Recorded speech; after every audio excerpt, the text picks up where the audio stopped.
КЗК е една од институциите кои што треба да осигура дека во државата нема здружување и нема однесување кое што е на штетата на крајните потрошувачи. Има Сдружение за заштита на правата на потрошувачите кои што исто така треба да реагираат. Не можете во состојба која сакаме да имаме пазарна економија, да очекуваме владата да интервенира на се едно.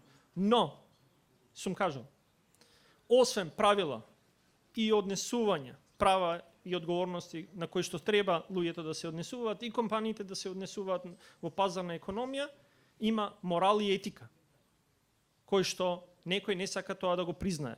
Како што сите очекуваат морал и етика од мене, како носител на јавна функција, и ја очекувам од секој еден граѓанин, вклучително и тие што се во приватниот сектор. Сега се случува скоро исто, ние соодветно ќе донесеме мерки, во млечната индустрија во вторник ќе биде донесена една од одлуките, а тоа е дека на пазарот има недостаток на млеко, со што соодветно производителите на млеко ќе можат соодветно да интервенират и мислиме дека од нивна страна ќе биде постигнато ефектот, а тоа е да ги намалат цените на тоа што е основно. Не можеме ние да ги намалиме цените за да они работат со загуба. Никој тоа не го очекува. Но не можеме да дозволиме да на грбот на производителот, да на грбот на граѓанинот, крајните кои што ги продаваат продуктите, да го направат најголемиот профит.